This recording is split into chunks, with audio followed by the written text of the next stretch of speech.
Oke, terima kasih Nadia. Oke, habis itu aku share screen.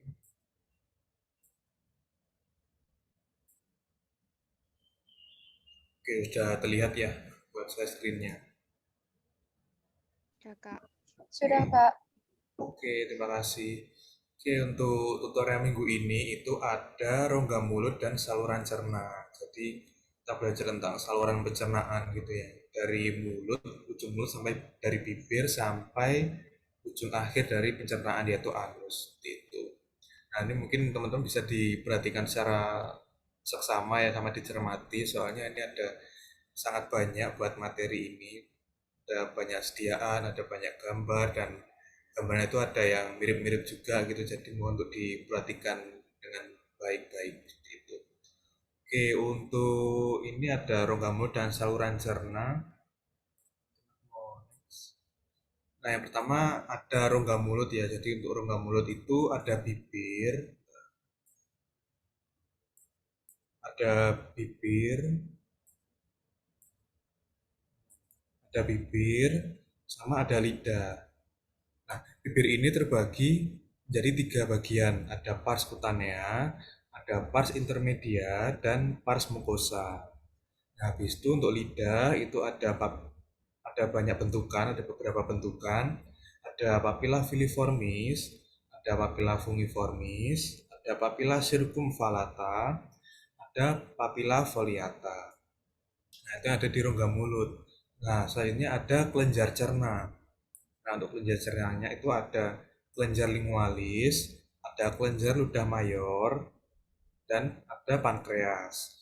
Nah, karena kelenjar pastinya ada saluran untuk jalan keluarnya sekretnya itu kan. Nah, jadi saluran keluar kelenjarnya itu ada dua, dibagi dua. Ada intralobular duct, intra berarti ada di dalam lobular atau lobulus. Ada juga di interlobular duct, inter kan berarti di antara. Berarti ada di antara lobulus itu. Untuk kelenjar lingualis itu ada kelenjar von Ebner, kelenjar Weber, dan juga kelenjar Blandinun. Nah, ketiga kelenjar ini itu dinamakan kelenjar lingualis karena terletak di dalam lingua atau terletak di dalam lidah seperti itu. Jadi di bagian bawahnya lidah. Gitu. Nah, lalu ada kelenjar ludah mayor atau kelenjar ludah yang menghasilkan air liur gitu. Nah, yang pertama ada kelenjar parotis, ada kelenjar submaxillaris dan submandibularis, lalu ada kelenjar sublingualis. Lalu ada juga kelenjar yang terbesar di tubuh kita, itu ada pankreas. Oke, kita lanjut. Nah, tadi ada rongga mulut, lalu di sini ada saluran cerna. Nah, saluran cerna yang pertama itu dari mulut itu ya dari mulut, habis itu masuk ke esofagus. Nah, masuk ke esofagus. Habis masuk ke esofagus, habis itu masuk ke organ lambung. Nah, lambung kita kan ya sama hewan itu kan besar. Jadi terbagi menjadi tiga bagian. Ada bagian kardiak, ada bagian fundus, dan juga ada bagian pilorus. Nah, setelah masuk ke lambung, habis itu masuk ke usus halus. Nah, dari usus halus ini terbagi menjadi tiga bagian. Ada duodenum, ada jejunum, dan juga ada ileum. Nah, habis dari usus halus masuk lagi ke usus besar di sini. Nah, usus besar ini terbagi menjadi dua di sini. Tapi mungkin di sini ada satu lagi ya, tapi tidak tertulis. Di sini ada yang pertama ada appendix variformis. Nah, appendix variformis ini kalau di manusia di kita itu em, namanya tuh umbai cacing. Umbai cacing itu atau usus buntu. Usus buntu itu appendix variformis. Nah, habis itu ada kolon, terus ada sebenarnya ada rektum, sama ada sekum kalau di hewan. Nah, habis itu yang terakhir adalah anus. Oke, kita lanjut. Nah, yang pertama di sini kita membahas rongga mulut. Jadi rongga mulut ini di sini. Di sini ada rongga mulut. Itu. Oke.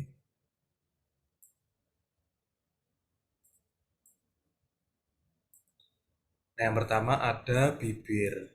Nah, bibir ini seperti kita punya, ya kan kita juga punya bibir di sini untuk berbicara.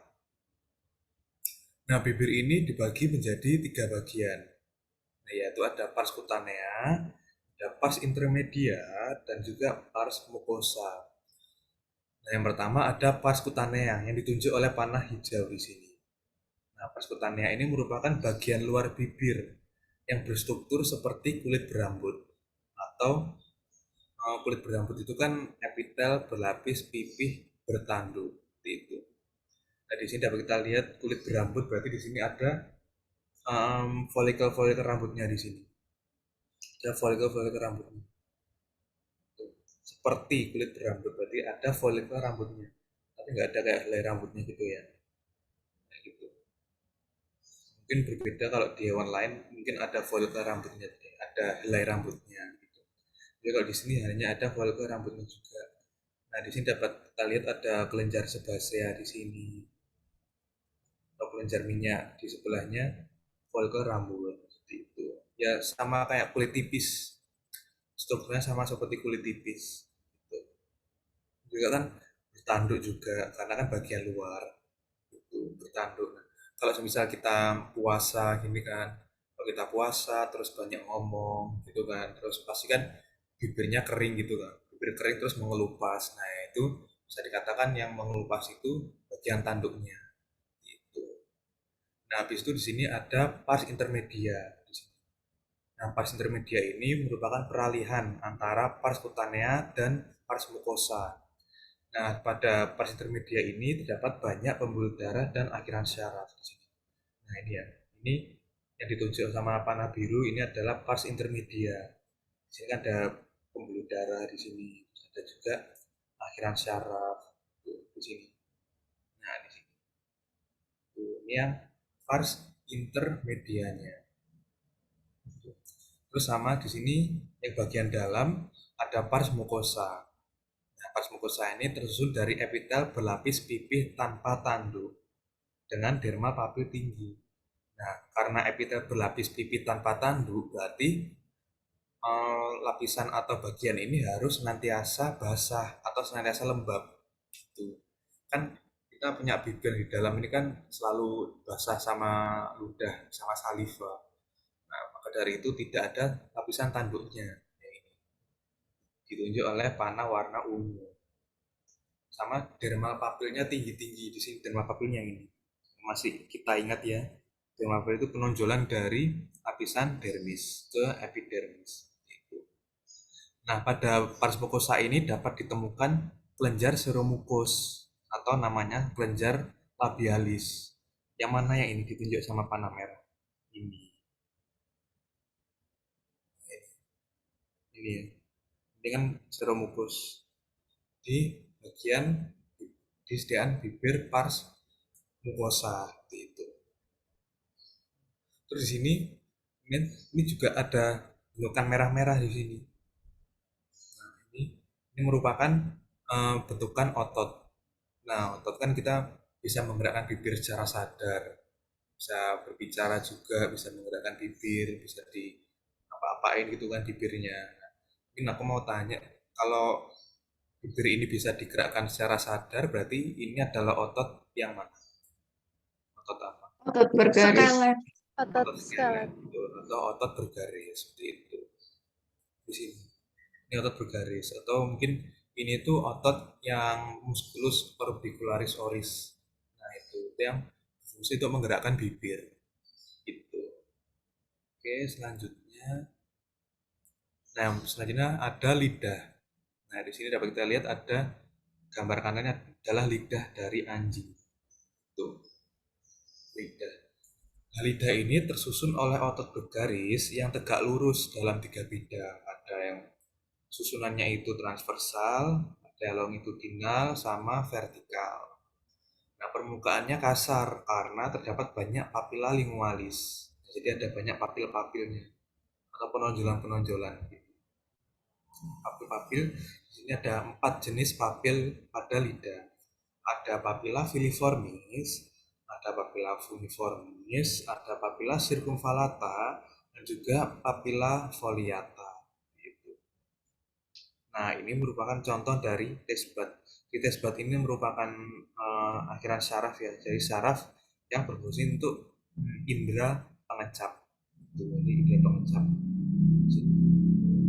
Nah, terus letaknya ini kalau papilla filiformis sama papilla fungiformis itu berada di dorsal dari lidah. Di dorsal dari lidah ini ada banyak papilla filiformis sama papilla fungiformis di dorsalnya. Nah, kalau yang papilla circumvallata itu ada di sini, di bagian pangkal lidah, di dorsal pangkal lidah di sini.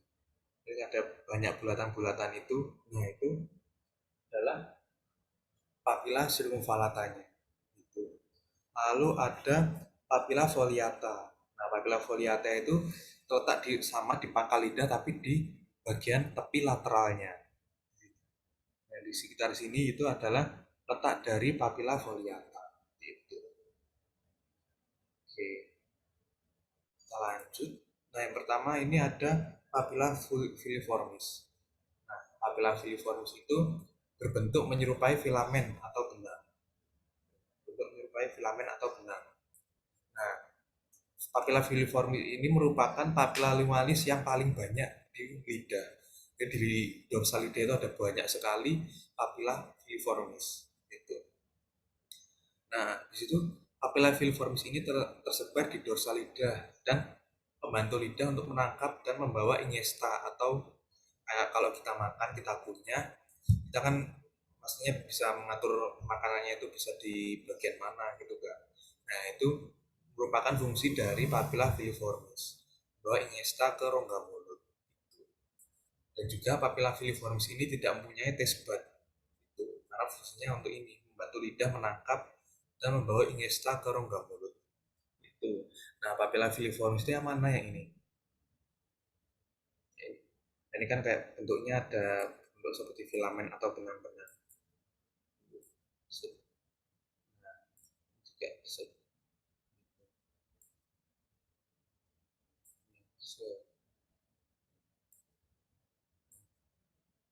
itu kan kayak lancip-lancip gitu kayak gini, gini, gini. Oh, ada yang kayak lancip-lancip itu adalah merupakan papilla filiformis. Gitu.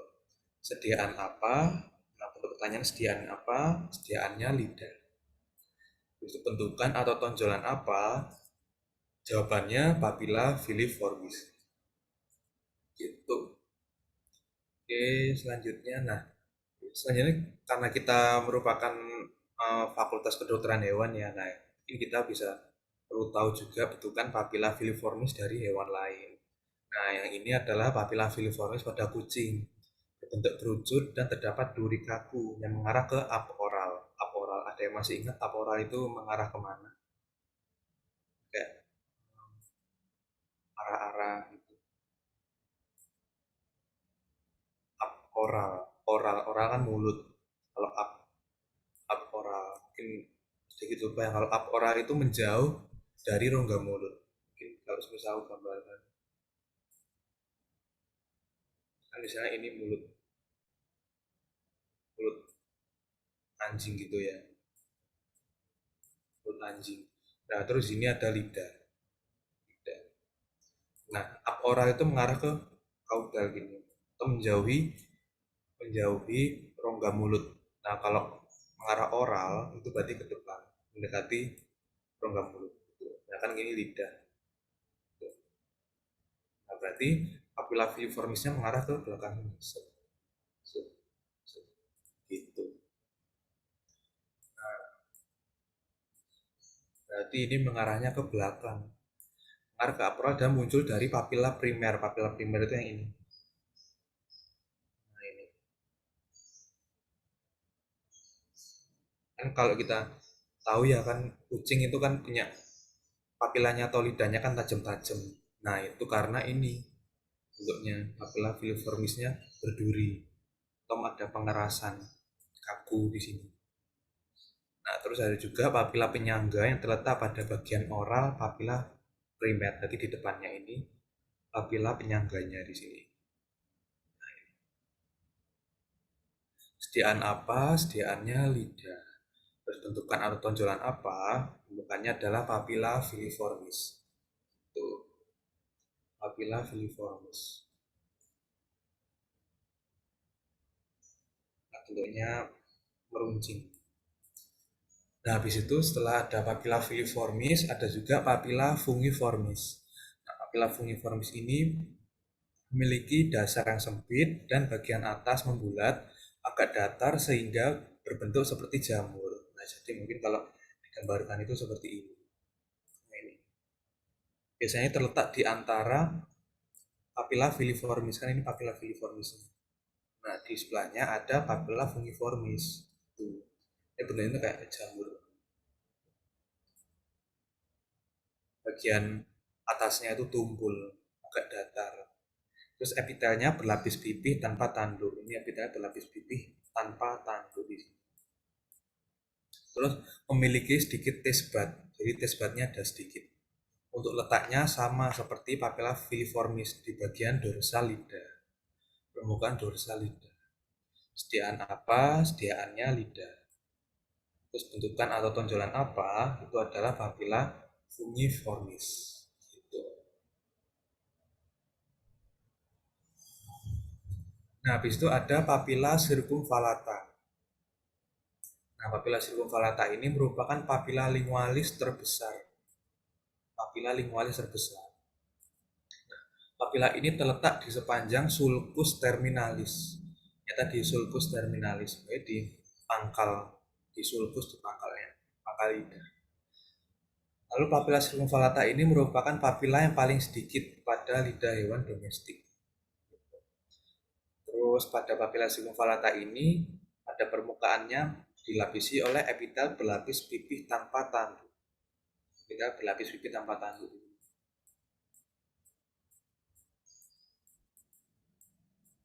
Gitu. Lalu papilla circumvallata ini dikelilingi parit yang ditemukan kelenjar von Ebner di dasarnya.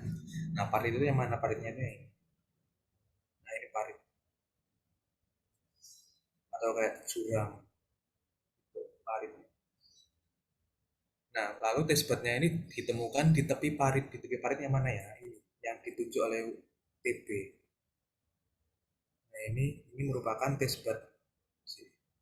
Nah, terus kelenjar von Ebner-nya itu di yang ini.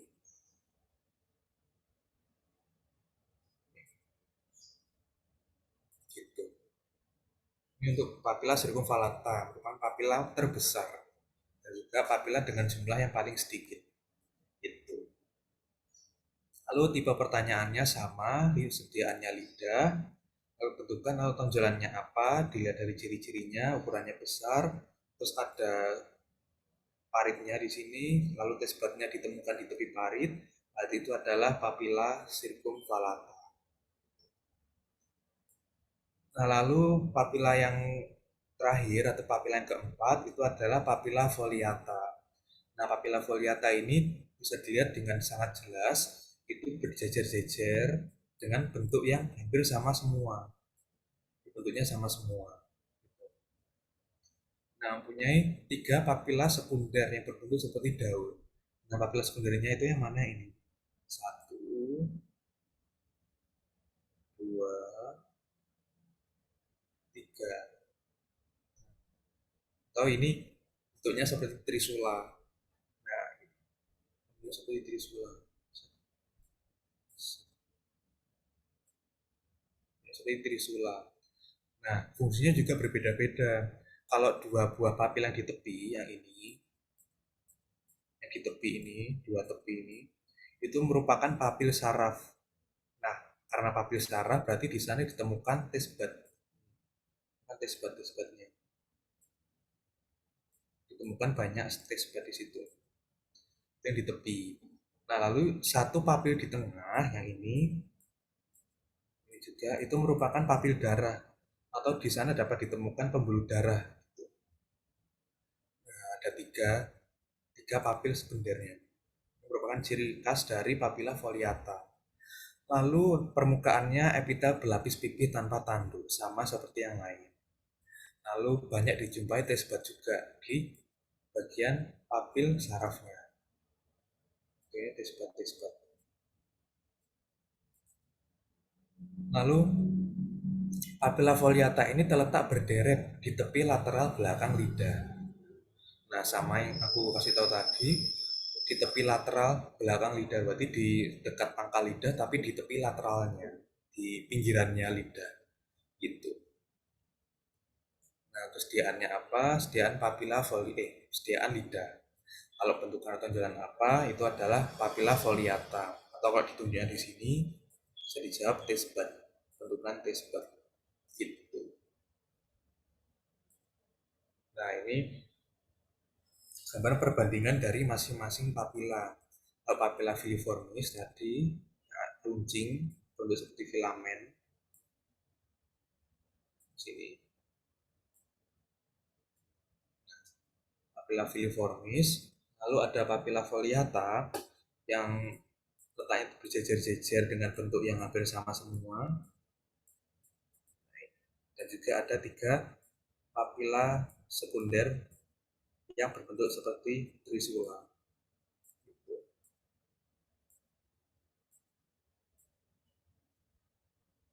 Lalu ada papilla fungiformis. Nah, seperti ini. Dan terletak di antara papilla filiformis ini, papilla filiformis. Papilla filiformisnya. Lalu ada papilla circumvallata. Nah, yang bentuknya sangat besar. Dapat kita lihat perbandingannya di sini.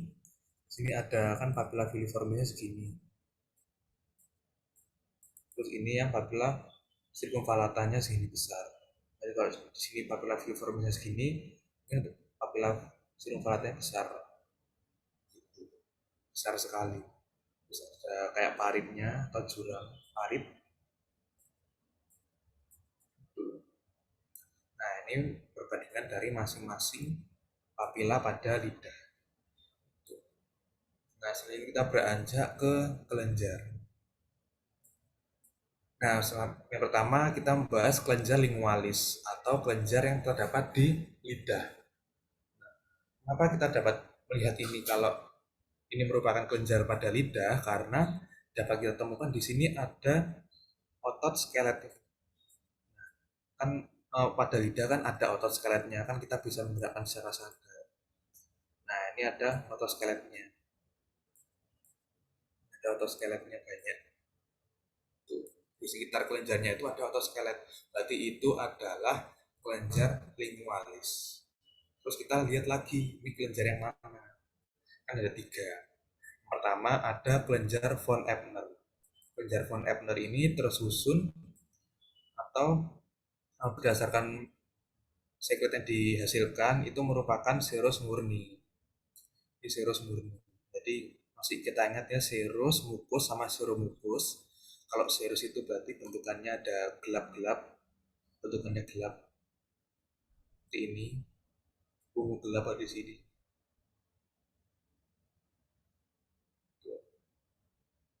Kalau yang mukus murni itu merupakan kelenjar Weber. Kelenjar Weber yang mukus murni. Nah, mukus murni itu seperti kita ingat, bentukannya pucat, di tengah-tengahnya pucat-pucat atau hampir putih. Di sini putih. Kelenjar Weber. Kalau yang kelenjar Blandinun itu yang seromukus, berarti campuran. Jadi di sini ada serus, terus di sini ada mukusnya. Di campuran, ada serusnya, ada mukusnya. Seperti itu. Itu kelenjar yang lingualis. Nah, lalu tadi kan ada saluran kelenjar ya. Nah, untuk saluran kelenjar ini, yang pertama ada interlobular duct. Nah, interlobular duct intralobular. Intra berarti kan berjalan di dalam lobulus. Berjalan di dalam lobulus. Intralobular di dalam lobulus. Kalau interlobular itu berjalan di antara lobulus. Nah, intralobular ini dibagi menjadi 2. Ada intercalated duct sama striated duct.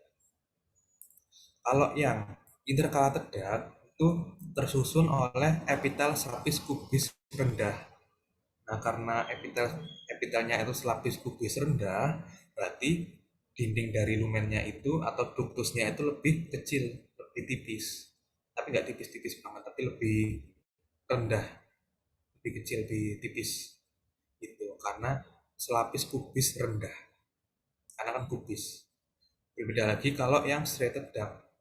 Yang serrated duct itu tersusun oleh epitel selapis silindris. Nah, karena epitelnya itu selapis silindris, silindris ini berarti dindingnya ini lebih tebal. Dindingnya ini lebih tebal di sini. Dindingnya itu lebih tebal. Tuh, karena silindris, selapis silindris itu. Nah, karena ini berjalan di dalam lobulus, berarti di antara intercalated duct sama striated duct itu dikelilingi oleh acini, acini di sini. Ini nama acini, kelenjarnya.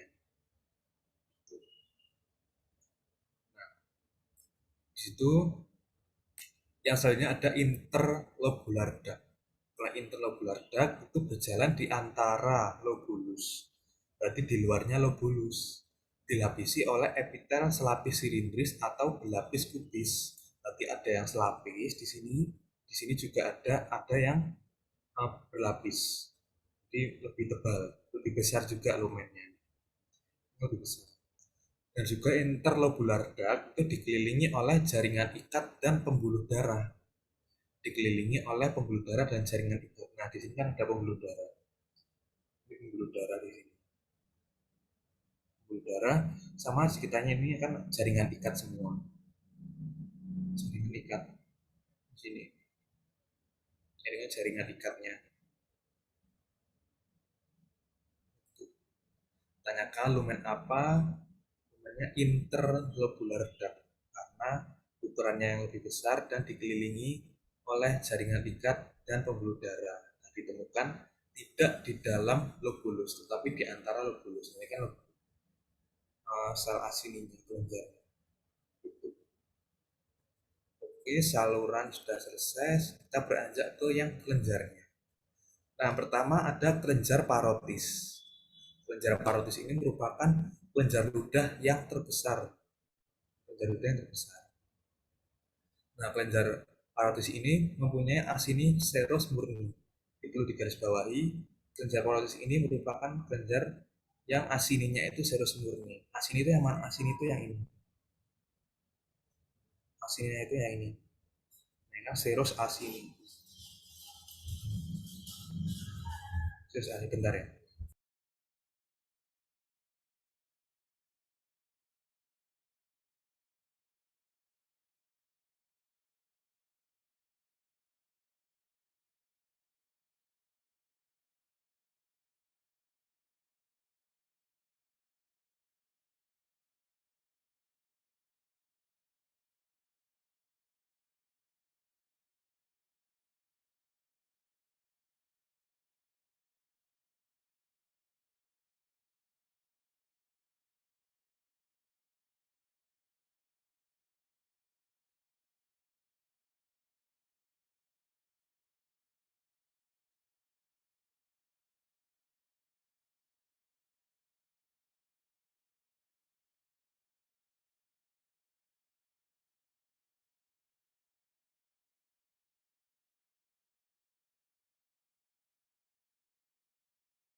Oke, kayaknya aku terputus ya. Bentar aku mau sambungkan lagi.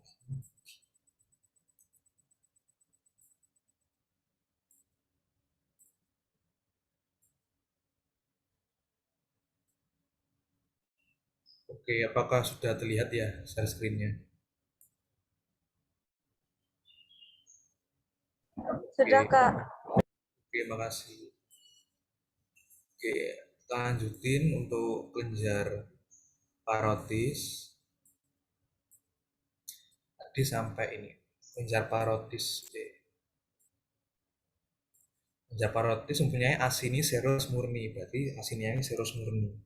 Untuk ciri-cirinya mungkin bisa masih ingat ya, diingat-ingat lagi kalau serus itu yang mana. Lalu untuk kelenjar parotis ini mempunyai saluran keluar utama yang disebut ductus tenoni. Tapi ini cuma sekadar teori aja, jadi nggak perlu dihafalin banget. Lalu untuk kelenjar parotis ini interkala tedaknya itu panjang dan stria tedaknya itu banyak ditemukan. Nah, ini yang stria tedaknya di sini. Juga lumennya itu dindingnya tebal. Ini juga terus ini yang interkala tedak dinding lumennya lebih kecil. Lumennya lebih kecil. Ini connective tissue jaringan ikatnya. Tanyakan sediaan apa? Jawabannya kelenjar parotis karena asininya yang serus murni.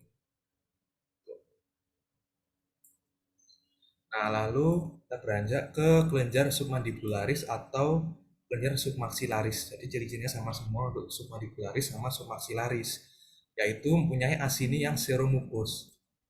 Nah, asininya itu seromukus. Seromukus berarti bagian serusnya itu lebih banyak, sekitar kurang lebih 80% yang serus. Berarti yang gelap-gelapnya itu lebih banyak daripada yang pucat-pucatnya. Nah, habis itu untuk kelenjar ini asini mukosnya itu sering diliputi serus sehingga tampak bentukan demilun of Giannuzzi. Nah, kalau kita masih ingat ya pada asini yang seromukus itu dapat ditemukan demilun of Giannuzzi, yaitu bentukan dari yang serus karena ada mukusnya di sini. Itu seperti bulan sabit, demilun of Giannuzzi. Sediaan apa? Sediaan kelenjar submandibularis atau submaxillaris. Bentukannya adalah demilun of Giannuzzi di sini. Nah, ini juga.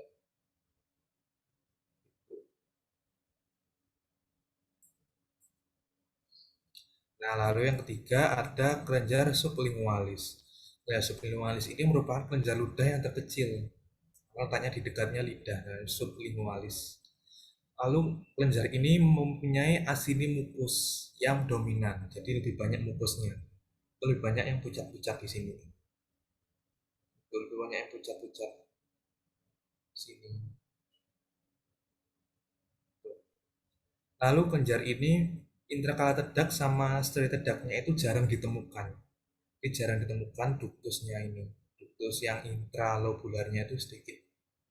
Itu. Sediaan apa? Sediaan kelenjar sublingualis karena asininya yang dominan mukus. Itu. Nah, lalu yang terakhir ini ada kelenjar pankreas. Nah, pankreas ini merupakan kelenjar cerna yang paling besar di tubuh hewan. Nah, pankreas ini terletak di dalam perut. Nah, maka dari itu dinamakan kelenjar ludah perut. Nah, pankreas ini unik karena mempunyai dua bagian, yaitu ada bagian eksokrin sama bagian endokrin. Nah, eksokrin dari pankreas itu merupakan sel serus asininya itu sendiri. Jadi ini merupakan bagian yang eksokrin. Ini eksokrin. Nah, eksokrin ini juga merupakan yang eksokrin. Lalu kalau yang endokrin itu bentukan bulat yang pucat yang ditandai oleh lingkaran putus-putus warna hijau, yaitu pulau Langerhans. Jadi ini fungsi endokrinnya, masih menghasilkan hormon-hormon. Itu hormon. Nah, lalu pada pankreas ini itu terdapat sel sentroasinus. Di sel sentroasinus itu merupakan sel atau bentukan seperti inti sel yang terdapat di tengah-tengah asini. Nah, Kan ini udah aku bulatin satu asini. Terus di tengah-tengahnya ini ada kayak inti selnya di sini. Nah, ini merupakan yang sel sentroasinusnya. Itu sel sentroasinusnya. Nah, dan juga kalau yang pankreas itu, kalau kita masih ingat waktu praktikum kemarin, itu kan asininya pankreas itu kayak tepinya itu lebih gelap atau warnanya keunguan, habis tengahnya itu lebih kemerahan. Tengahnya kemerahan, pinggirannya itu lebih keunguan atau lebih gelap. Gitu. Sediaannya apa? Sediaannya pankreas. Lalu bentukan pucat apa? Yaitu Pulau Langerhans. Lalu sel apa di tengah-tengah itu namanya sel sentroasinus. Nah, lalu kita beranjak ke saluran cerna. Mungkin sebelum kita lanjut ada yang mau ditanyakan. Tinggal kelenjar cerna sama rongga mulut. Kak, permisi mau tanya. Ya boleh ikhlas. Di tadi di papila yang filiformis yang kucing itu apa sih kayak yang kayak tajam-tajamnya itu masuk ke tanduk apa gimana Kak? Oke, itu yang papilla filiformis ya. Iya, Oh, benar. yang Bisa kucing. bisa dibilang kalau yang menuncinya itu yang lapisan tanduknya, tapi kayak kelihatan lebih gelap gitu kan. Sama kayak di kulit tipis. Tapi kayak lebih keras, kayak mengeras. Bukan mengeras banget sih, kayak bentuknya tuh filamen. Gitu. Kan kalau misalnya digambarkan itu, saya ini papillanya. Terus ini ada kayak mengeras, kayak gitu lah. Dan meruncing. Ya itu bisa dibilang itu yang lapisan tanduknya. Tapi lebih mengeras itu kan. Itu apalagi punyanya kucing. Nah, ini malah tambah lebih keras lagi karena bentuknya seperti duri, duri kaku. Itu sudah kaku banget gitu. Ya mungkin bisa dibilang itu yang lapisan tanduknya. Itu ikhlas lu. Apakah menjawab atau masih bingung? Oke, makasih Kak. Oke, terima kasih. Mungkin yang lain ada yang mau ditanyakan? Kak, saya izin masuk, Ya, izin silakan. nanya Kak. Iya, Oke, boleh. itu Kak, untuk bedanya dari sel parietal sama sel asini itu gimana Kak? Yang sel parietal itu yang lebih besar, terus yang sel asini itu yang kecil-kecil mengelilingi itu ya Kak? Apa gimana? Itu yang di mana, Anissa? Harum. Di lambung, lambung yang fundus. Oh, oke, di lambung fundus ya. Oke, Iya. untuk sel parietal sama sel yang lain di lambung mungkin dibahas nanti ya, kita bahas bareng-bareng di itu. Nanti kita bahas, kita cermati bedanya yang sel parietal, sel sheath, sama sel neck cell, mucous neck cell, dan lain sebagainya. Nanti kita bahas bareng-bareng nanti. Nanti ada kok dibahas juga. Oh ya, oke Kak, terima kasih Kak. Oke, terima kasih. Tanya Kak. Oke, Mau kayaknya Nur tanya ini Kak. mau tanya ya. Iya Kak, Ya boleh. mau tanya yang kelenjar Blandinun itu pasti berada di ini tak Kak, di bawah papil fungiformis sama filiformis. Sama ini yang Weber itu pasti berada di tonsil lingualis apa gimana Kak letaknya?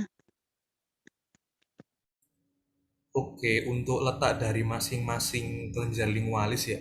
Untuk letaknya kelenjar lingualis ini itu sama semua di dalam lidah. Di bawahnya, di bawah lapisan, di lapisan bawah lidah. Maksudnya gini, itu semuanya sama kok. Nggak harus kayak di bawahnya papila ini harus ada kelenjar yang ini, itu enggak. Jadi semuanya ada gitu. Mungkin aku carikan gambarnya di atlas.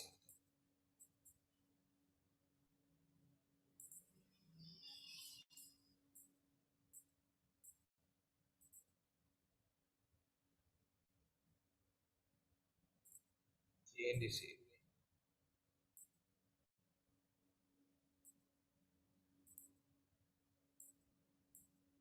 nggak selalu di bawahnya papila ini harus ada kelenjar ini, enggak. Tapi semuanya ada semua di dalam lidah. Bentar, mana ya?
Nah, udah kelihatan ya yang aku buka. Iya, Kak. Sudah, Kak. Oke, nah ini kan lidah. Terus ini ada papilla filiformisnya di sini. Papilla filiformis. Nah, terus di bawah papilanya itu, di bawahnya sel jaringan epitelnya itu di sini. Nah, ini yang gelap-gelap ini yang kelenjarnya. Ini kelenjar Fournier, kelenjar Fournier yang serus murni. Sini, yang serus murni. Nah, terus di bawahnya lagi di sini ada yang mukus murni di sini. Ini yang Weber di sini. Nah, ini nggak harus di bawah papila ini harus ada ini enggak, tapi biasanya susunnya seperti ini. Nah, ini kan papila-papilanya ini yang atas. Terus ini kan otot skelet semua. Terus ini yang kelenjar serus murni, Weber. Terus ini yang kelenjar yang serus murni, von Ebner. Itu sama juga di sini. Nah, ini kan papil, ini kan lebih besar lagi papilla foliata. Nah, terus di bawahnya ini ada banyak otot-otot skelet. Nah, di antara otot-otot skelet itu ada kelenjar ini. Ini ada kelenjar yang serus murni, yang von Ebner. Terus bawahnya lagi ada yang kelenjar Webernya, yang serus murni. Di sini ada yang campuran juga. Tapi biasanya yang blandinum atau yang serumungus itu jarang ditemukan. Yang banyak itu yang Weber sama von Ebnernya. Itu, nah ini. Sebenarnya seperti ini biasanya. Mungkin bisa dibilang kalau yang lebih superficial itu yang Van Ebner atau yang serus murni, kalau yang lebih dalamnya lagi itu yang serus murni, mukus murni, yang BP gitu. Mungkin gitu Nur Aini. Kalau kamu jawab atau masih bingung? Menjawab, Kak. Tadi bingung yang circumvallata itu bawahnya soalnya ada Ebner. Saya kira kayak tempat-tempat tertentu khusus gitu, Kak. Oh, oke oke. Oke, nggak apa-apa. Nggak paham juga. Terima kasih. Mungkin ada yang bertanyakan lagi? Mau tanya lagi boleh, Kak? Boleh.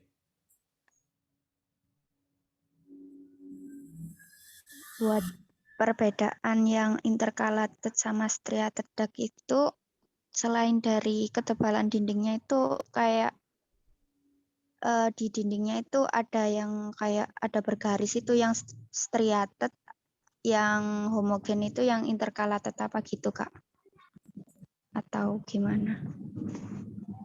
Oke, mungkin aku share dulu. Yang bergaris yang seperti apa Nur Aini? Mungkin boleh di itu anotit yang dimaksud garisnya yang mana.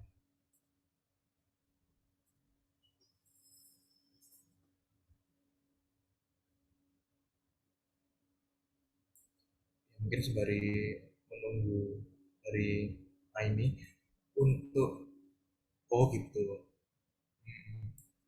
Oh Kayak berarti kayak sesuai namanya garis, striated gitu. garis batas antar sel epitelnya gitu ya berarti. Oke, berarti kalau itu sih kayak relatif ya, tapi bisa dibilang kalau secara tidak itu karena dinding lumen dindingnya itu tebal karena kan itu silindris, berarti bisa dibilang kalau batas antar selnya atau garis yang digambarkan sama Ain itu lebih jelas, bisa dibilang seperti itu. Nah, dan juga bisa kita lihat perbedaan dari intercalated duct sama striated duct itu dilihat dari ukuran lumen atau ukuran lumennya. Kalau yang intercalated duct itu ukurannya sangat kecil, kecil. Jadi kayak saking kecilnya itu terkadang susah dibedakan antara intercalated duct ini sama sel-sel asininya ini karena ukurannya yang hampir sama dan bentuknya tuh ya hampir sama gitu. Tapi karena intercalated ductus, karena itu lumen berarti di tengahnya ini ada lumennya di sini. Gitu. Dan juga warnanya lebih pucat sedikit. Warnanya juga kelihatan lebih beda gitu. Nah, kalau striated duct itu karena epitelnya selapis silindris berarti itu akan membentuk lumen yang lebih besar karena dindingnya itu lebih tebal gitu. Ini bisa selain dari itunya epitelnya bisa dilihat dari ukuran lumennya gitu. Makan atau masih bingung? Sudah menjawab, Kak. Terima kasih, Kak. Oke, sama-sama. Mungkin ada yang mau ditanyakan lagi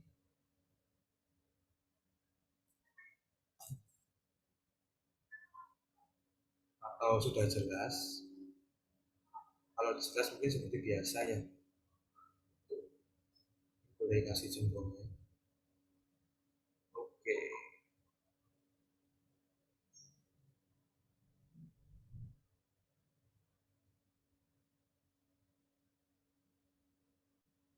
oke, karena sudah jelas semua untuk rongga mulut sama kelenjar cerna, kita lanjutkan ke yang saluran cerna.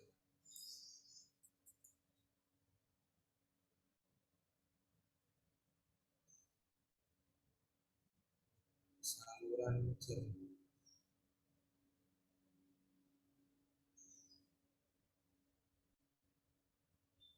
Yang saluran cerna, oke.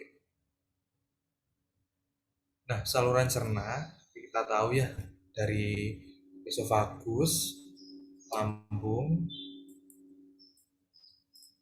dari esofagus, lambung, terus usus halus, usus besar, sampai ke rektum, itu halus. Ini aku mau tanya, ada yang tahu nggak ini saluran pencernaan dari hewan apa? Ini usus besarnya besar, lambungnya satu, ini sekumnya besar, masih ingat di anatomi, usus besarnya yang dominan. Gak apa-apa salah, mau jawabannya. Udah, Gimana Nurul? udah tak Kak. Iya betul, ini merupakan saluran cerna dari hewan kuda. Nah, kuda kan ini sekumnya besar, usus besarnya juga dominan. Itu. Ini saluran cerna dari kuda. Contoh gambarnya.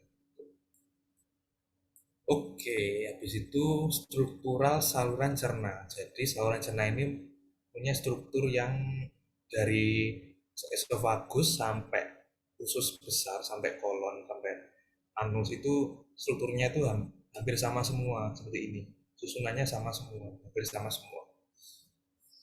Itu jadi kan saluran cerna itu sebenarnya kayak cuma saluran panjang tapi ada yang membesar, ada yang mengecil dari saluran tersebut. Jadi kan lambungnya itu merupakan kayak saluran cerna yang membesar gitu kan. Tapi susunannya itu sama, esofagus, lambung, usus besar, usus halus. Itu saluran cerna itu susunannya atau lapisan dari dindingnya itu hampir sama semua. Itu. Nah, untuk strukturanya itu ada yang pertama ada mukosa, ada mukosa, itu di luarnya ada submukosa, habis itu ada muscularis externa, habis itu ada serosa. Lalu yang mukosa itu terbagi menjadi tiga. Ada lapisan epitel, ada lamina propria, ada mucosa muscularis.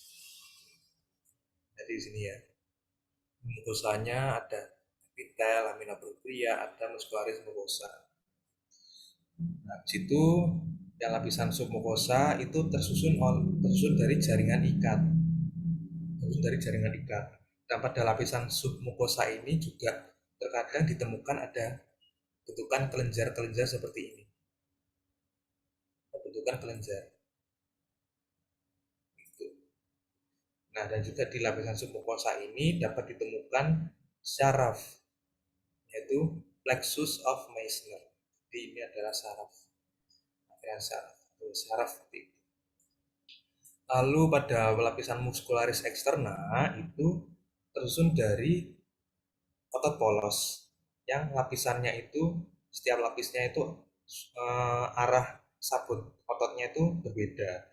Yang di dalam atau bagian dalam itu lapisan ototnya tersusun atau arahnya itu sirkuler, atau di sini sirkuler atau melingkar. Lalu kalau yang lapisan yang luarnya atau lapisan yang longitudinal, dari nama longitudinal berarti memanjang.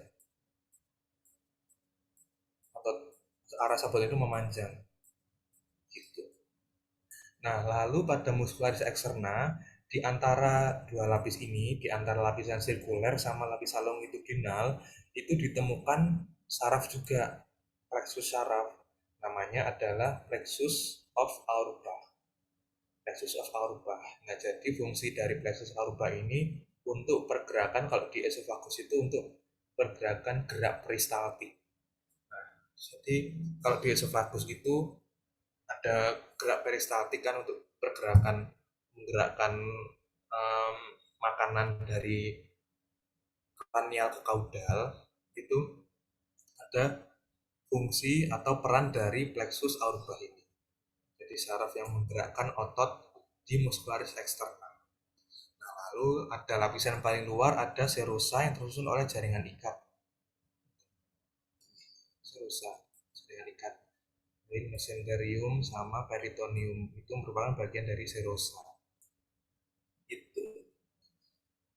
Oke, nah ini struktur saluran cerna yang gambar lain. Nah, ini kalau gambar melingkar, ini susunannya ada mukosa yang dalam ini mukosa.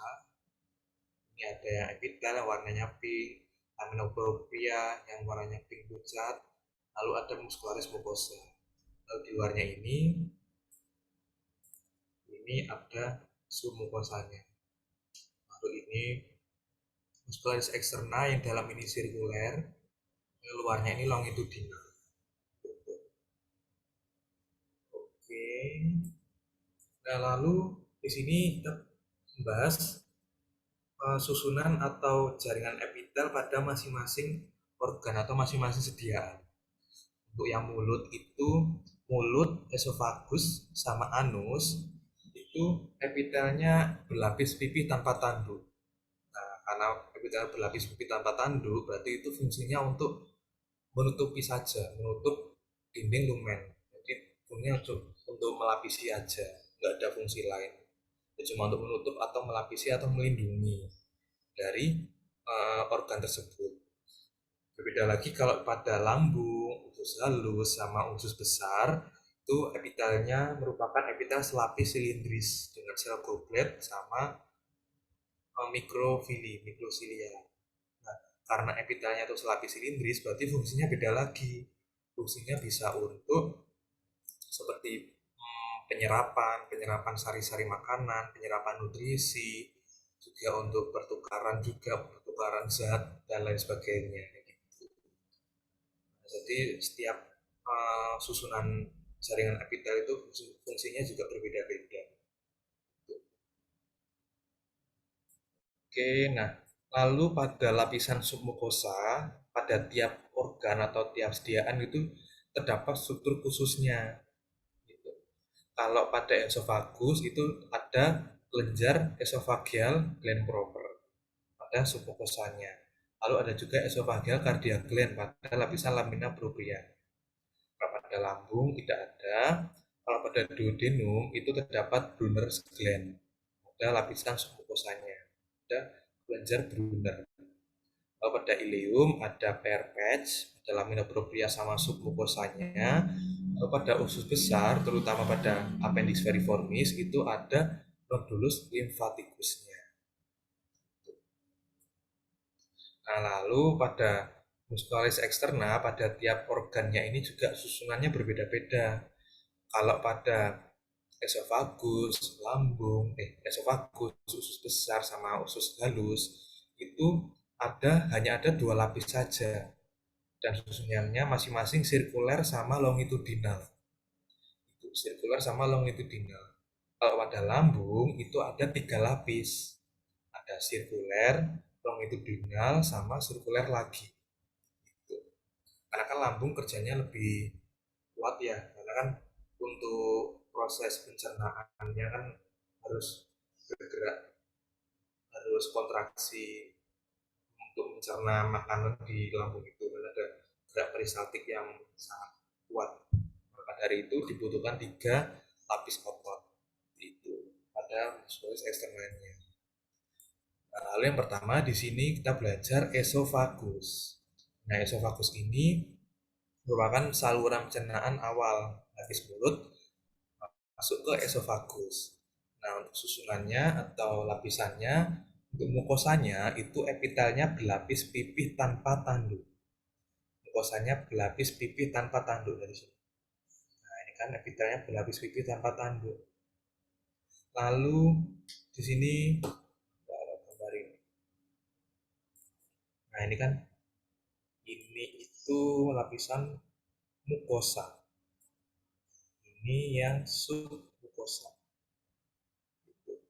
Nah, mukosa kan terbagi dari 3. Ini yang epitel, ini yang lamina propria, ini yang muscularis mukosanya. Gitu. Nah, pada lapisan submukosa itu ada kelenjar namanya esophageal gland proper yang ditunjuk oleh panah biru. Ini kelenjar esophageal gland proper. Jadi ini kelihatan mukus, kelenjar mukus, namanya esophageal gland proper. Lalu pada muscularis eksternanya itu, nah ini yang khusus pada esofagus, kan esofagus itu kan panjang banget. Kalau pada hewan kan, terus ini lambungnya,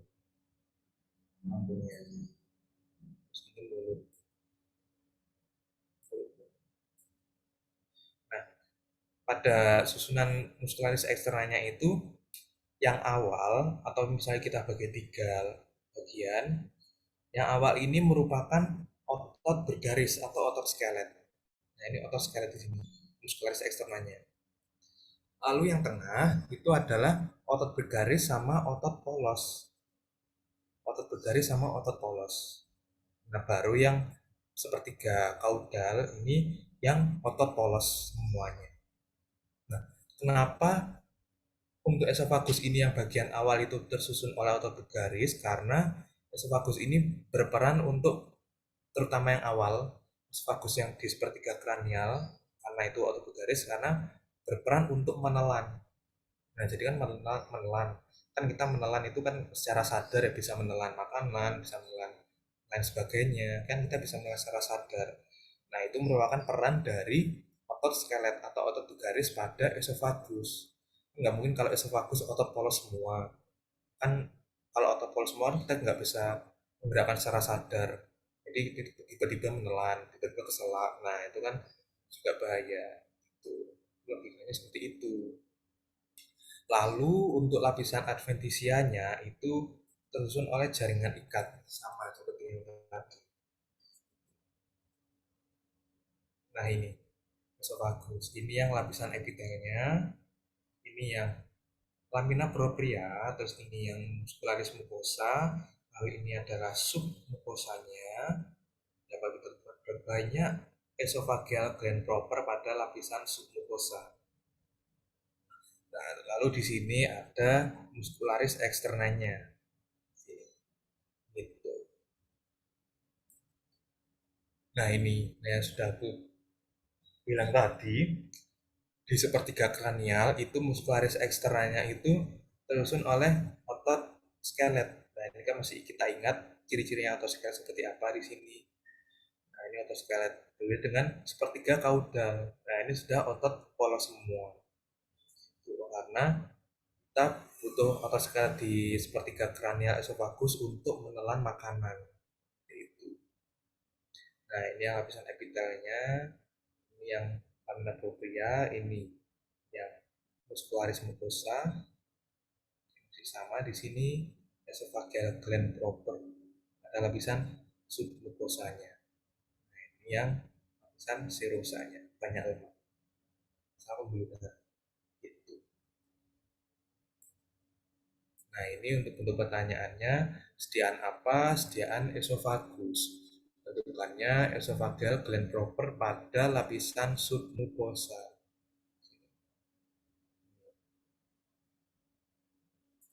Lalu lapisan apa? Lapisan tunica mucosa, tunica submucosa, dan tunica muscularis externa. Tunica mucosa ada 3 lapis lagi, epitel, lamina propria, dan muscularis mucosa. Nah, habis dari esofagus, kita masuk ke lambung. Nah, lambung ini pada lapisan mukosanya itu tersusun oleh epitel selapis silindris dengan gastric pit. Gitu. Nah, ini epitelnya. Nah, pada lambung ini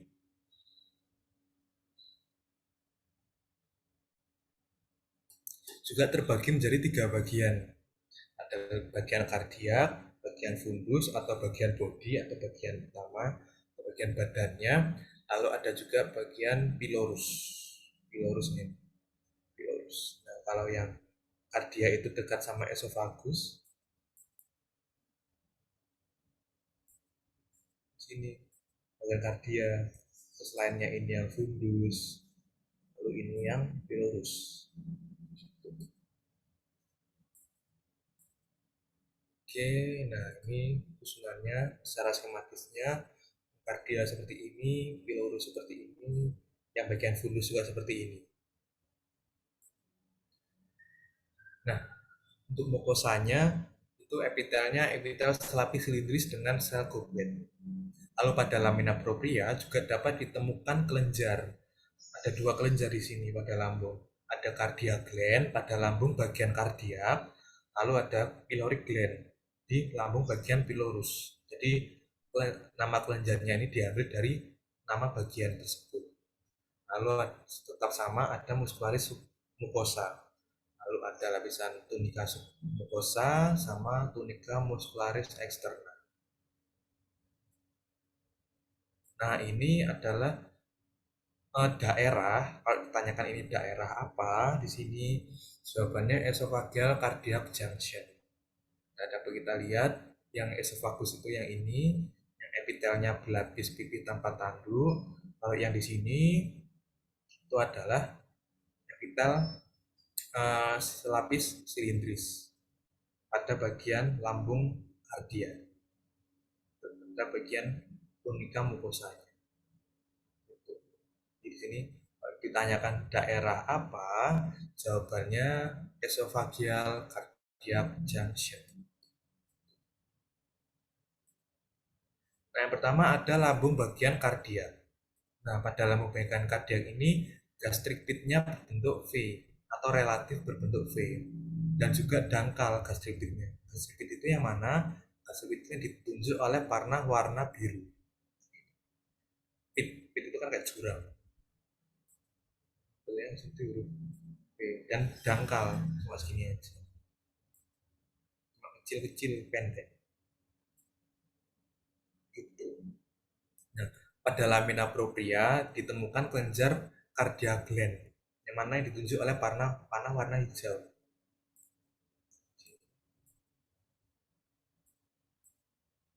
Nah, ini cardiac gland. Sediaan apa? Sediaan lambung bagian kardiak.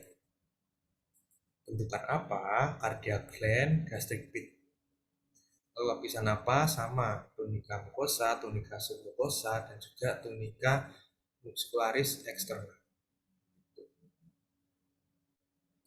Nah, yang kedua ada lambung bagian fundus. Nah, pada lambung bagian fundus ini sama gastripitnya berbentuk U dan dangkal atau pendek gastripitnya. Pendek di sini. Nah, pada lamina proprianya terdapat kelenjar fundigland. Fundigland itu yang ini yang panjang dan sejajar. Nah, pada fundigland ini ditemukan 4 sel. Ada sel Giff, ada mucus neck cell, ada sel parietal, dan sel argentavin. Nah, perlu digarisbawahi kalau sel yang paling mudah diidentifikasi pada lambung bagian fundus di fundiglandnya itu paling mudah diidentifikasi atau mudah dikenali itu yang sel parietal. Kenapa? Karena sel parietal ini ciri-cirinya tuh selnya lebih besar dari sel yang di sekitarnya dan juga warnanya itu lebih kemerahan. Nah, ini ditunjuk oleh panah umum. Ya, kalau secara perbesaran yang kecil ini kan kelihatan merah-merah, bulatan-bulatan merah besar. Nah, itu merupakan sel-sel parietal. Nah, di sekitar sel parietal itu ditemukan sel-sel chief cell. Chief cell pada bagian yang agak bawah di sini. Chief cell di sekitar parietal. Nah, kalau kita semakin atas di sini ini namanya mucus neck cell. Mucus neck cell. Neck kan leher kan ada di bagian atas. Nah, dari bagian atas ini yang mucus neck cell-nya. Kalau bagian bawah ini itu chief cell. Tapi agak susah dibedakan antara chief cell sama mucus neck cell karena bentuknya yang sama. Jadi mungkin lebih amannya itu yang bisa kita lihat dengan jelas adalah sel parietalnya. Nah, untuk tipe pertanyaan, sediaan apa? Sediaan lambung bagian fundus. Bentukan apa yang dapat bisa kita lihat secara jelas? Ada gastric pit sama fundigland yang sejajar.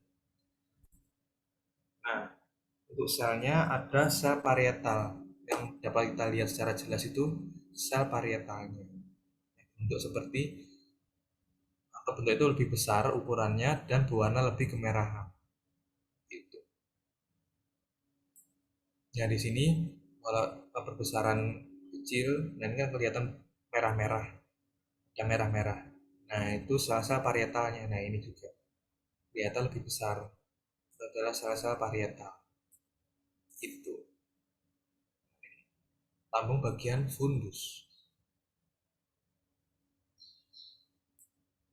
Nah, ini secara skematisnya sel-sel parietalnya lebih kemerahan. Ini chief cell. Nah, ini secara skematisnya kan kelihatan merah-merah, bulat-bulat merah. Itu adalah sel-sel parietalnya. Nah, kelenjarnya tuh ini. Gland. Nah, ini yang lamina propria. Lamina proprianya yang ini.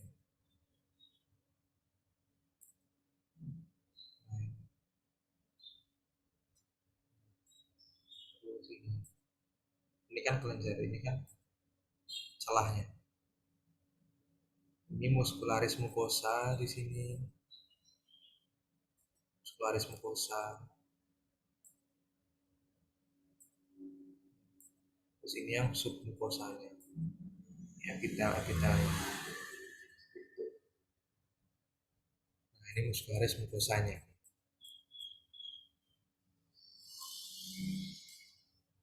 Oke, selanjutnya ada lambung bagian pylorus. Nah, lambung bagian pylorus ini gastripitnya relatif berbentuk seperti huruf V. Dan juga dalam, garis bawahi dalam atau panjang. Gastripitnya itu panjang.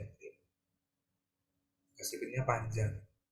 Nah, lalu pada lamina propria itu ditemukan kelenjar namanya pyloric gland. Nah, sama seperti cardiac gland, letaknya di lamina propria, kalau di pylorus ini namanya pyloric gland. Nah, ini pyloric gland.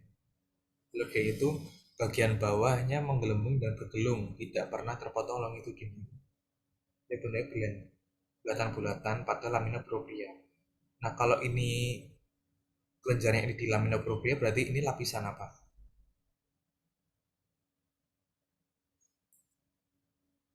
Ada yang tahu? Ini lapisan apa?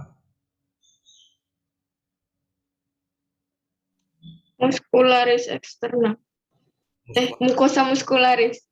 Muscularis mucosa, betul. Ini muscularis mucosa karena atasnya masih lamina propria. Gitu. Kalau atasnya itu submucosa, berarti itu muscularis externa. Nah, ini kalau ini muscularis mucosa, berarti ini jaringan ikat lapisan Submukosa. Submukosa. mucosa, betul. Oke. Sediaan apa lambung bagian kardia? Bentukannya pylori gland pada lamina propria dan juga gastric pit. Lapisannya sama, bisa dibaca sendiri. Nah, itu untuk yang lambung. Mungkin ada yang mau ditanyakan untuk lambung sama esofagus. Mungkin ada yang masih bingung. Aku mau tanya, Boleh, Aulia. di lambung bagian pylorus tadi Kak, itu pertanyaannya yang typo sediaannya bagian kardiak apa gimana ya Kak? Oke, ini kayaknya belum diganti ya. Bentar, aku ganti dulu. Oh, makasih Kak. Oke, aku juga yang makasih udah diingatkan. Pilus.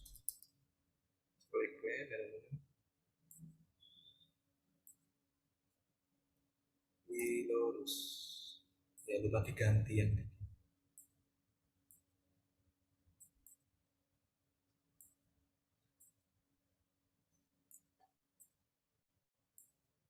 Oke, makasih Aulia. Ada yang mau ditanyakan lagi? Ada yang mau tanya?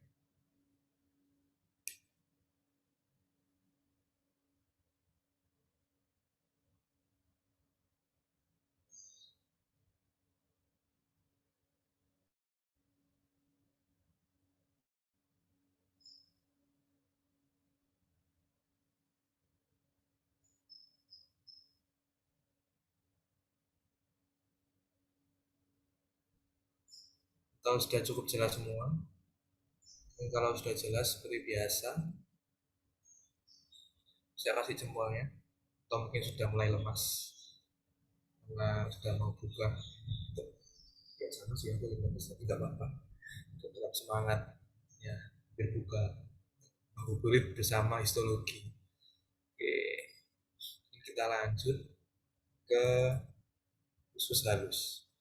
Nah, usus halus itu kita tahu ya kan panjang sekali. Nah, karena panjang itu terbagi menjadi 3. Ada duodenum, ada jejunum, sama ileum. Nah, untuk lapisannya masing-masing itu ada lapisan mukosa sama submukosa, muscularis externa, dan juga serosa. Pada mukosa ini terdapat beberapa bentukan. Ada plica kerkrini, ada villi intestinalis, sama cripta liberum. Nah, pada mukosa, terutama di bagian epitelnya, itu dapat ditemukan namanya sel panet. Nah, pada villi intestinal ada beberapa bentukan, ada sentral lakteal, ada sel goblet, ada juga epitel selapis silindris.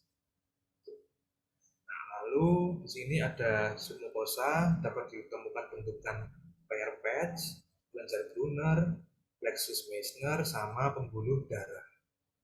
Kalau pada muscularis externa sama bagian dalam itu lapisan muscularis circularis, lalu bagian luar muscularis longitudinalis. Nah, di antara dua lapis tersebut ada syaraf plexus aorta. Nah, pada serosa merupakan jaringan ikat longgar. Gitu. Nah, pada gambar kanan ini merupakan contoh dari plica kerkrini. Plica kerkrini itu kayak melipat bagian mukosa sama submukosanya itu melipat. Jadi kayak di sini tidak melipat. Untuk nah ini submukosanya di sini, ini Ini muscularis externa, ini villi intestinalisnya. Lalu bagian gambar yang di sini itu merupakan kayak konsep dari usus halus. Nah, usus halus itu kan ada villinya. Villi itu kayak penonjolan, penonjolan di sini. Penonjolan seperti jari, jari manusia ini, kan penonjolan. Nah, kalau villinya ini terpotong, nah kan terlihat seperti ini, bulatan-bulatan.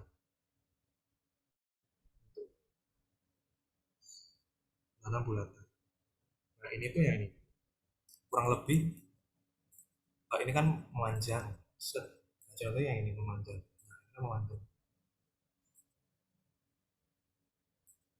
Nah, habis itu kalau terpotong, set. Nah, kan akan kelihatan kayak bulatan seperti. Nah, sama kalau ini juga nah, kayak melayang. Villi intestinnya melayang. Gitu. Gitu. Jadi kayak set, set, set, terus ada yang melayang. Karena terpotong seperti ini. Kelihatan ini. Bukan ini kayak ada villi yang melayang atau terbang itu enggak, tapi karena terpotongnya seperti ini. Ada terpotong seperti ini. Gitu. Nah, dan juga di sini ada ini kripta, liberkun atau kayak celah ke dalam. Kripta liberkun ada celah yang ke dalam. Ini kan penonjolan, ada penonjolan keluar, ada penonjolan ke dalam. Atau ternyata seperti jurang, kripta atau seperti jurang. Nah, kalau ini terpotong, nah kan tampak seperti ini. Jadi kayak ada banyak lubang-lubang. Nah, maka itu ini bisa dibilang kayak glandnya. Nah, ini kriptanya ini. Ini kriptanya. Nah, ini kelihatan bulat-bulat karena kriptanya terpotong sedemikian rupa. Gitu. Nah, ini konsep dari usus halus dan mungkin juga di usus besar.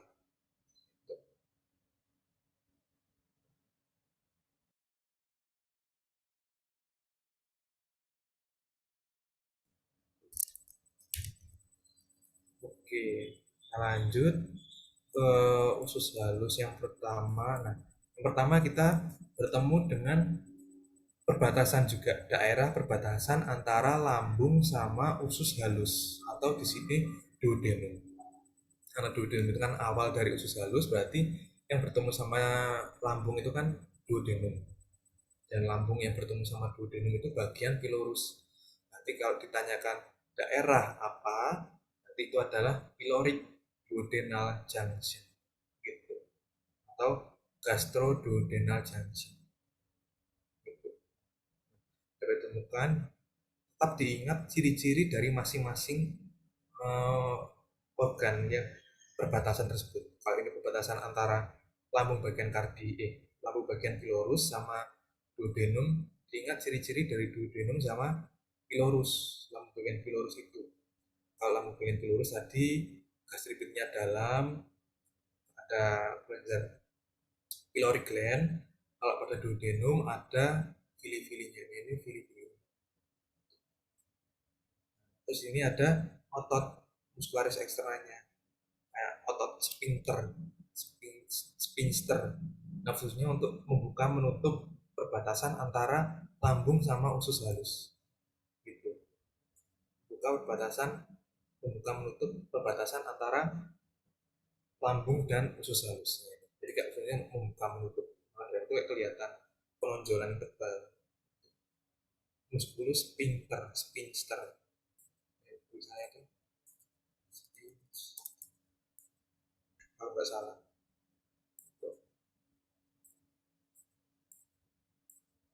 Nah, ini. Nah, yang pertama ada duodenum. Duodenum itu merupakan bagian awal dari usus halus. Duodenum ini memiliki banyak villi intestinalis dan plica Kerkringi yang bercabang. Villi intestinal yang ditunjuk oleh panah oranye. Pada lamina propria terdapat struktur kripta liberkun. Nah, ini kripta liberkunnya. Kripta liberkun tadi kayak celah jurang yang ke dalam, terpotong melintang, yaitu kripta liberkun. Nah, lalu pada tunika sumukosanya terdapat kelenjar Brunner. Ini kelenjar Brunner. kelenjar Brunner pada tunika submukosanya. Kelihatan lebih pucat. Nah, kalau ini kelenjar Brunner pada lapisan tunika submukosa, berarti ini lapisan apa?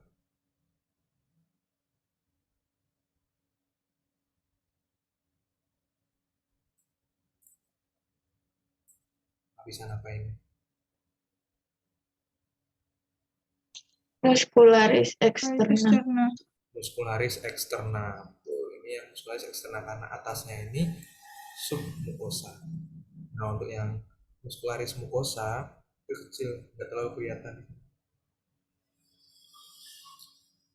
Tipe pertanyaannya, sediaan duodenum, bentukan atau tonjolannya villi intestinalis, crypta Lieberkühn, sama kelenjar Brunner.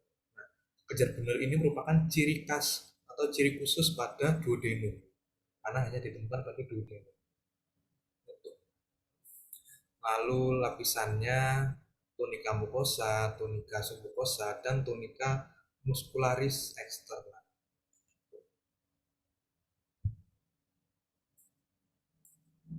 Nah, ini ya. Nah, tadi sudah aku jelaskan pada usus halus itu, contohnya pada duodenum ini terdapat sel panet.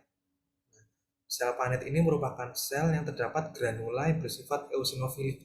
Tapi granulanya berwarna kemerahan, jadi bintil-bintil kemerah-merah, dan terletak di dasar kripta Lieberkühn. Jadi ini kripta Lieberkühn. Di dasarnya ini ada granula berwarna kemerahan. Nah, pada granula kemerahan itu dinamakan selnya sel panet. Lalu di sini pada villi intestinalis itu ada lumen. Naik ke lumen apa? Namanya sentral lakteal. Sentral lakteal ini merupakan lumen saluran limfatik yang berada di tengah villi intestinalis. Ini contohnya pada duodenum. Itu bisa ditemukan di jejunum sama ileum juga. Nah, yang kedua ada jejunum. Nah, jejunum ini merupakan bagian tengah dari usus halus. Bagian tengah dari usus halus. Nah, jejunum ini tidak memiliki kelenjar atau struktur khusus pada tunika submukosanya. Jadi kan tunika submukosanya itu ini. Nah, nggak ada apa-apa, cuma jaringan ikat aja sama pembuluh darah, sama plexus. Nggak ada kayak kelenjar-kelenjar yang khusus, bentukan khusus yang lain. Itu ciri khusus dari jejunum. Di tunika submukosanya nggak ada apa-apa. Terus habis itu kripta Lieberkühnnya tetap dan sel goblet lebih banyak dari duodenum. Sel goblet dapat kita lihat di sini nggak ada pipitnya, di sini ada bintik-bintik putih-putihnya. Nah, itu adalah sel gobletnya. Kripta Lieberkühn ditunjuk oleh panah biru. Lalu sediaan apa? Sediaan jejunum, bentukannya apa? Villi intestinalis, kripta Lieberkühn, dan plica Kerr-Greener. Lalu lapisannya tunika mucosa, tunika submucosa, dan tunika muscularis externa. Nah, ini jejunum. Ini pada jejunum dapat kita lihat sini ada plica Kerr-Greener atau plica circularis dari Kerr-Greener. Jadi kan melipat. Jadi ini mukosa, ini submukosanya ini. Jadi ini epitel, ini lamina propria. Terus di pinggirannya ini adalah muscularis mukosanya. Ini pada jejunum ada plica Kerr-Greener. Nah, lalu di sini sama. Nah, ini ada sentral lakteal. Terus ini kripta Lieberkühn. Di sini ada villi. Terus ini muscularis mucosa. Epitelnya. Oke, jejunum. Terus kita yang ketiga ada ileum. Nah, ileum ini merupakan bagian paling distal dari usus halus. Jadi bagian paling terakhir dari usus halus. Nah, pada ileum ini plica Kerr-Greener-nya lebih jarang dan lebih pendek. Nah, ini kan lebih pendek, nggak kayak jejunum yang besar atau memanjang tonjolannya. Kalau yang ileum ini lebih besar. Nah, pada lamina propria dan tunica submucosa terdapat bentukan khusus. Nah, ini perlu digarisbawahi pair patch pada sediaan ileum. Nah, pair patch ini merupakan kelompok limfosit atau limfonodul agregasi. Nah, ini contohnya pada bagian submucosa. Pada lamina propria ini. Nah, ini bentukan khusus pada ileum adalah pair patch. Ini submucosa, ini muscularis eksternanya, ini ya lapisan mukosanya. Sediaan apa? Sediaan ileum, bentukannya pair patch, tonjolan atau bentukan tonjolan itu pair patch. Lalu lapisan apa? Lapisan tunica mucosa, tunica submucosa, dan tunica muscularis externa.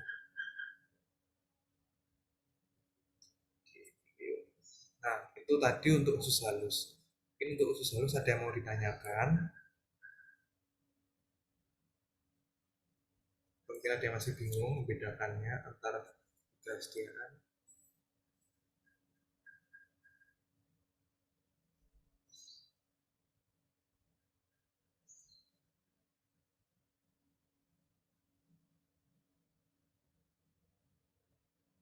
Kalau sudah cukup jelas,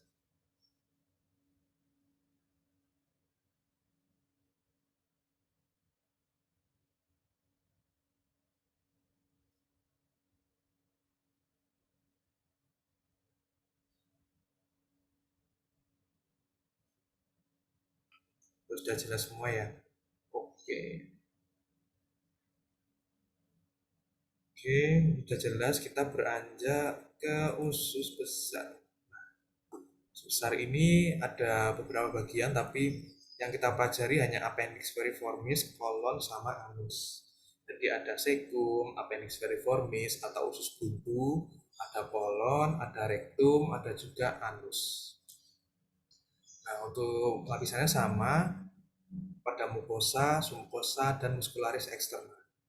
Nah, pada mukosa ada namanya plica semilunaris. Nah, jadi plica semilunaris itu sama seperti plica Kerkringi, tapi plica semilunaris ini hanya pada usus besar. Kalau plica Kerkringi hanya ada pada usus halus. Gitu. Nah, pada mukosa ini, pada usus besar, tali bekunnya itu lebih banyak, tapi tidak punya villi intestinalis. Jadi hanya ada penonjolan atau jurang atau pik. Hanya ada kriptal berkun saja pada usus besar, nggak ada vili-vilinya. Lalu pada usus besar ini terdapat bentukan khusus terutama pada kolon, namanya Taenia coli, atau penonjolan atau penebalan atau pelipatan pada kolon. Yang pertama ada appendix veriformis. Appendix veriformis ini dicirikan lumennya berbentuk segitiga atau bintang. Jadi lumennya tuh kalau relatif seperti segitiga atau bintang, biasanya tuh lumennya tuh lebih kecil, lebih sempit. Ini kan lumennya lebih kecil, lebih sempit. Nah, pada appendix veriformis ini epitelnya selapis silindris dengan striated border dan sedikit sel goblet. Pada dasar kriptali berkun ditemukan sel panet yang sedikit. Jadi di sini ada sel panet yang sedikit sel panet. Lalu terdapat jaringan limfoid berupa limfonodul agregasi. Mana yang ditunjuk oleh panah hijau. Lalu tidak ada Taenia coli-nya. Jadi tidak ada Taenia coli. Soalnya Taenia coli itu hanya ada pada kolon. Nah, terus sediaannya apa? Sediaan appendix veriformis. Untuk kanal tonjolan apa? Limfonodul agregasi, kriptali berkun juga. Lapisannya apa? Lapisan tunica mucosa, tunica submucosa, dan tunica muscularis externa.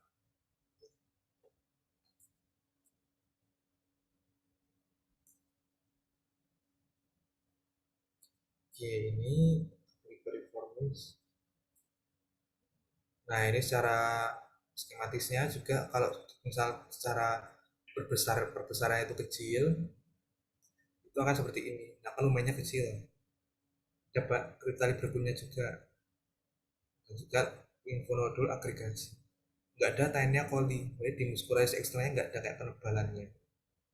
Itu sama semua. Nah, lalu selanjutnya ada kolon. Nah, kolon ini terdapat struktur khusus pada tunika muscularis eksternanya, yaitu tinea coli. Nah, tinea coli ini merupakan pengumpulan musculus longitudinalis. Nah, ini ada kayak penebalan.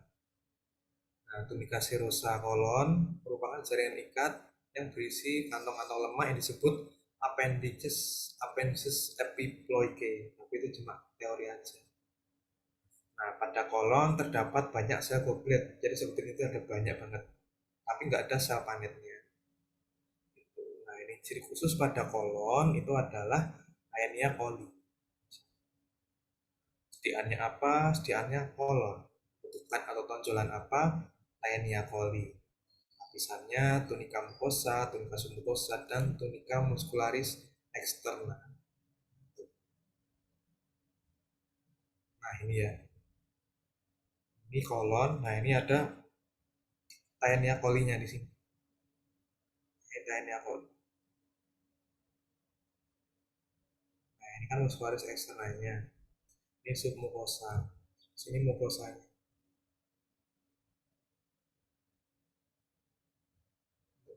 Nah, ini kalau diperbesar bagian tunika mukosanya di sini, nah ini lamina proprianya, nah ini cryptali bregut.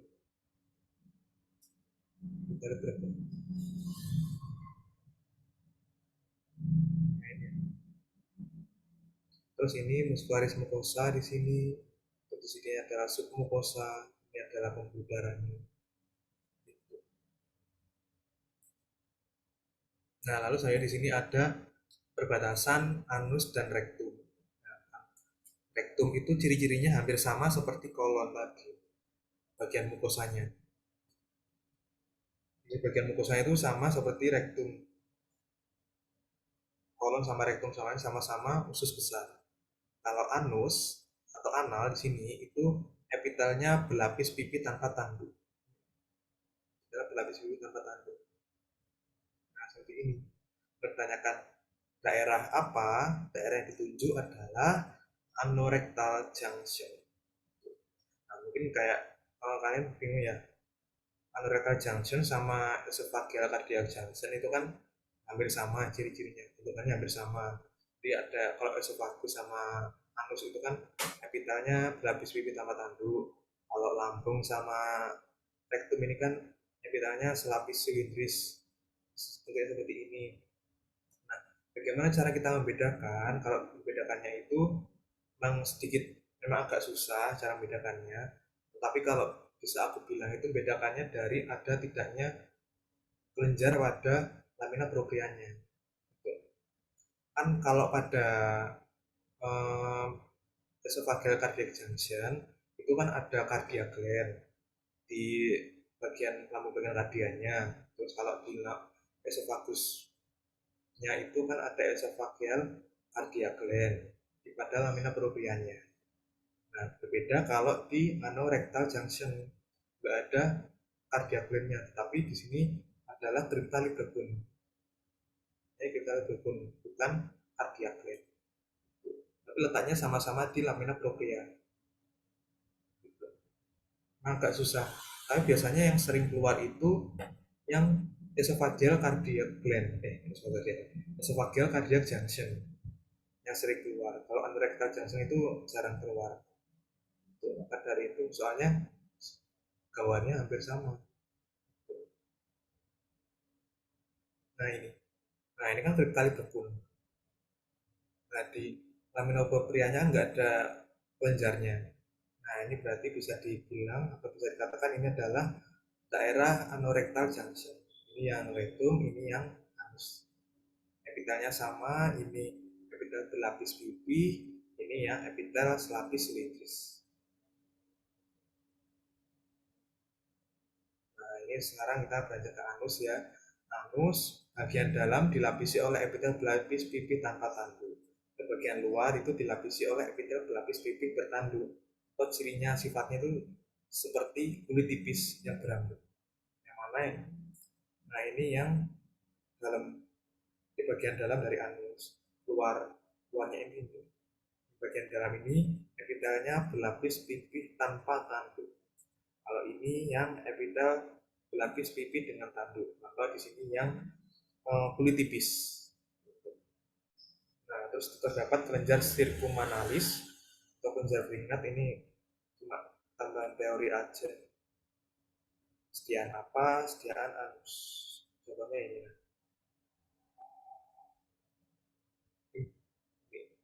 Kulit tipis. Nah, kalau kalian bingung ini membedakannya ini anus atau esofagus, kan sama-sama epitel berlapis pipih tanpa tanduk.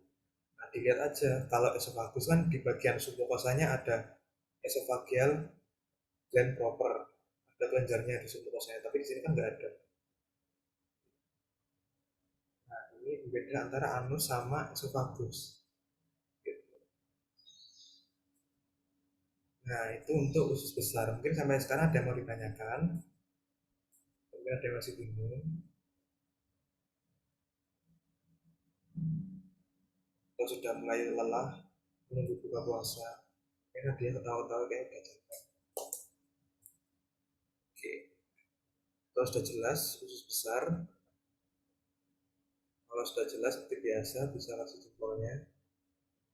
Oke, Dinda sudah, Nurul juga, Ikhlasu, Aini, Isya, Ria, Nadia paham? Oke, Aulis paham. Oke, usus besar sudah semua. Kita beranjak, nah ini merupakan perbedaan antara usus kecil, usus halus dan usus besar. Nah, di sini ya, ini saya kok dibagi. Set, set. Nggak kelihatan.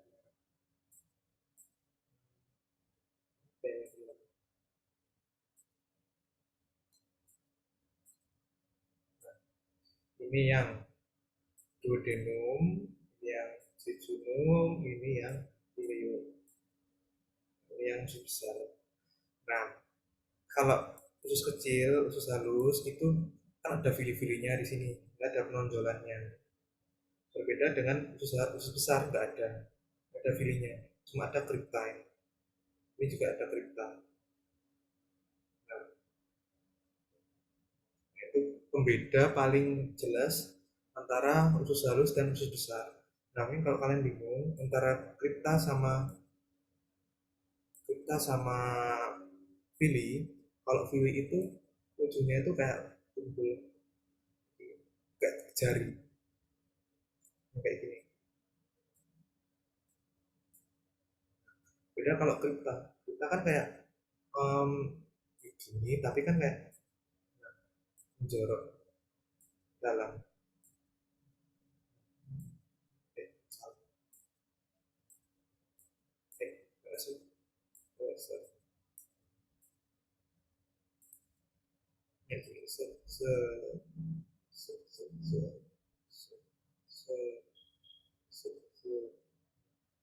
Kan kripta kan beda-beda kedalamannya, ada yang dalam, ada yang panjang, ada yang pendek, dan juga ujungnya itu lebih datar. Beda dengan yang fili-fili ujungnya lebih melengkung. Gitu. Ya, ini berbeda antara fili sama kripta.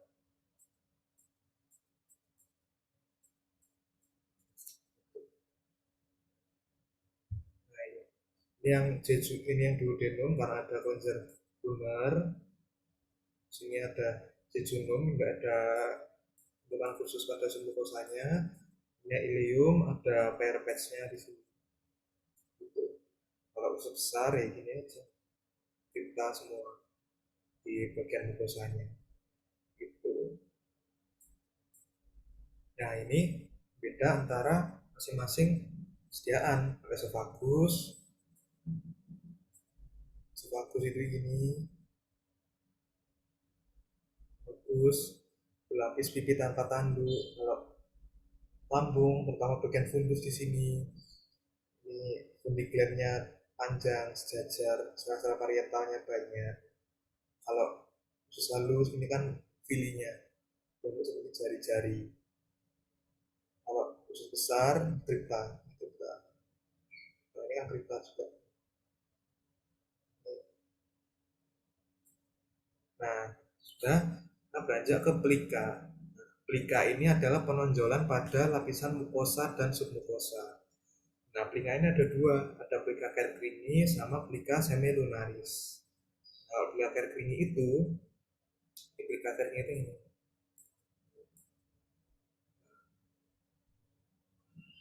Pelika Kerkringi. Yang Kerkringi ini mempunyai fili intestinalis. Nah, ini akan fili intestinalis. Nah, ini ada yang layang dipotong melintang. Kan fili-fili. Terus ada kripta liberkumnya di sini. Nah, ini bagian bawah. Ada kripta liberkumnya. Nah, berarti bisa dibilang kalau pelika Kerkringi ini punya dari usus besar atau usus halus.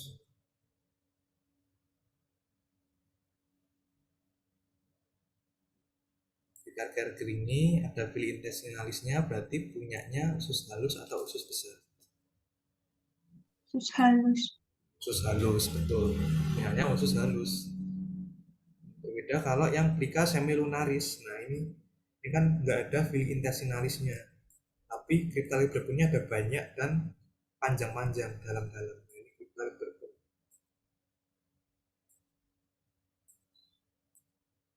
Nah, ini. Biasanya melipat. Berarti pelika semilunaris punyanya dari usus besar. Karena nggak ada fili intestinal dan kripta liberkumnya banyak. Ya. Lalu ada plexus. Nah, kan tadi plexus ada plexus Meissner, ada plexus Auerbach. Nah, ini ada plexus bukan corpus. Kalau corpus Meissner punyanya di kulit. Kalau plexus Meissner itu letaknya di tunika submukosa. Ini kan submukosa di sini. Ini kan mukosa. Ini yang muscularis mukosa. Ini lamina proprianya. Epitelnya. Ini kan submukosa, di sini ada bentukan pucat, ada ganglion otonomnya, itu adalah plexus Meissner. Nah, kalau plexus Auerbach itu letaknya di muscularis externa, lebih tepatnya di antara dua lapis muscularis externa. Kan ada yang sirkuler, ada yang longitudinal. Ini yang sirkuler, ini yang longitudinal. Nah, berarti di tengah-tengahnya ada ganglion otonom. Berarti itu adalah plexus Auerbach. Oke, sudah selesai. Mungkin sampai sekarang ada yang mau ditanyakan.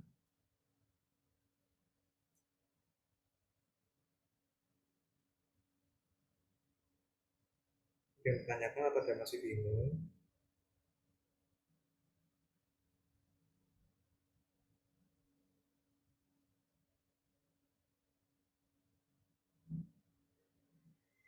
Atau sudah cukup? Atau sedang pengen penyiapan buka puasa?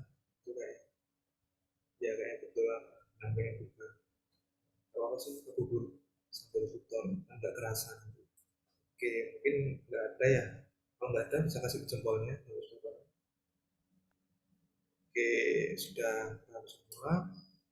Karena sudah paham semua, berarti merupakan tanda akhir dari tutor psikologi pada sore hari ini.